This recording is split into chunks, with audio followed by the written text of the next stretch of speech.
shots to kill an SCV, and there it goes down, losing 2 more Hellions for absolutely nothing.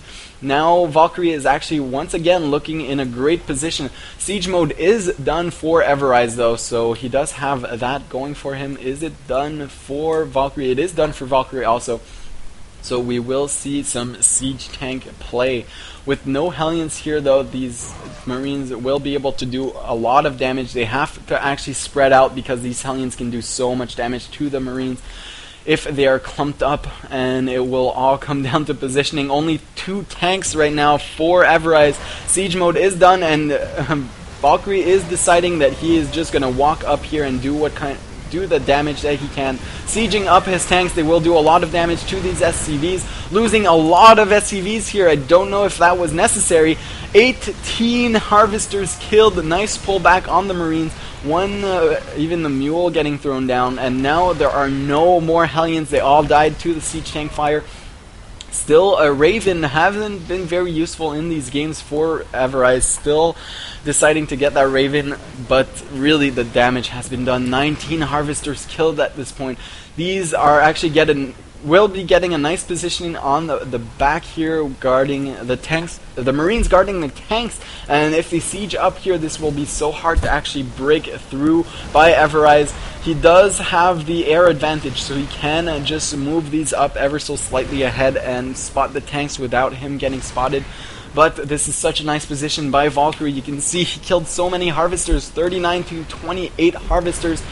He has a supply advantage. He has a the SCV advantage. He is going to reinforce this with more Marines and more tanks, and really once again Valkyrie just doing huge damage.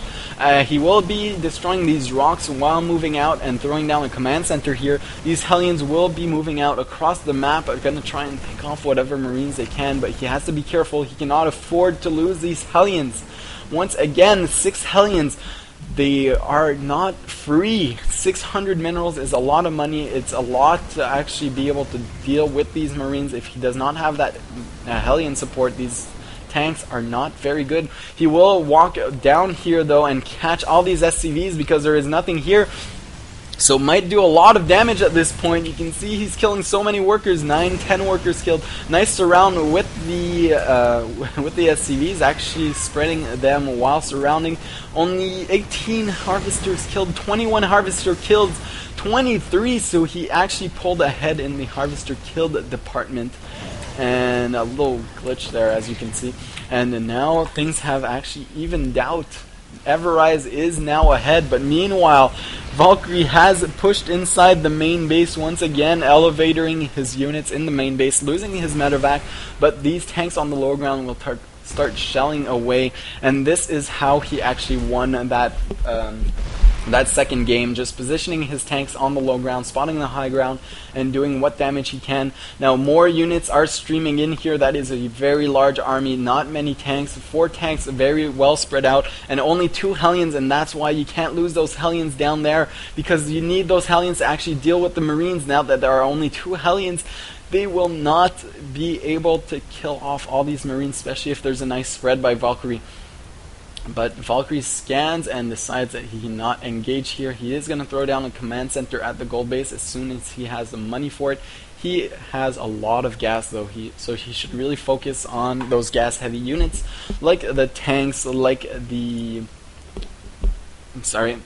the tanks, maybe throwing a Raven in there because it can always be useful for auto turrets and point defense drones to actually negate these Vikings. He is going to try and push down on the corner of the base here, sieging on the low ground. Gonna elevator more units on the high ground, and I love this by Valkyrie. He is really abusing this position. And if he manages to actually get a few Marines on the high ground here, it could be huge. These Marines are actually on hold position in range of the tanks, so losing a lot of Marines for nothing. He should really try and elevate these Marines on top, because they will do some nice support. He could actually drop these Marines on top of the tanks. That would be huge. These Vikings are actually going to take down this medevac, but a few Marines are in the main base. They should actually hug this tank to get some more splash damage down. And 4 tanks on the lower ground. A handful of Marines could actually not run up here because there are a lot of tanks. These tanks are going to get cleaned up by these Vikings, and as soon as they land, they start getting shelled at. And Valkyrie should unsiege at this point because they cannot hit the Vikings. These Vikings going to be able to pick away at the tanks. The tanks doing a lot of damage. No, he did not focus fire this Viking. He could have killed it. But meanwhile, he is actually getting his gold base, a handful of Marines scouting everywhere just to be sure that he is still ahead in this game. 49 to 46 harvesters during that entire engagement. A very small army, still a very Marine heavy for Valkyrie, and it is time for Everize to push up. That is so many tanks. Actually, I think that he will have the advantage at this point. These Hellions burning away at the Marines, not doing the damage that they should, but these tanks are just the sheer number of tanks will plow through everything. I mean, they don't do a lot of damage to Marines when they're on siege, but I mean, there are so many of them, and these Marines are actually caught in the center of the map. They can't come back and reinforce this. Valkyrie should actually siege this, or he will be caught off guard. He is actually pushing forward without his tank siege, and that was just way too many tanks. Everize actually having these tanks siege in the back, and that is not good by Valkyrie. These tanks, if they're not sieged, they cannot deal with. They cannot just plow through an overwhelming number of tanks that are sieged. And now Everize is just going to push up here and ravage this base. 4 tanks, 4 Valkyrie. Valkyrie now sieging them. I guess he really underestimated the number of tanks that Everize had. But now he is just going to start shelling away at this production facilities. 2 more Hellions joining the battle. Going to be able to deal with these Marines if they decide to push. 1 lone SCV gonna keep repairing everything. It is almost dead. 1 HP left, and really this expansion under fire. These Marines dealing a bit of damage to a refinery, forcing Everize to stop mining from this expansion. They're gonna be able to clean this up, but now Everize has completely stopped the mining on this expansion. He is ahead in supply by almost 30 supply, and this is not going to happen. I mean, Valkyrie is going to try and push into a line of siege tanks, and there it is, the GG. We are going into game 4 of this series with Everize up 2-1, so tune in for that.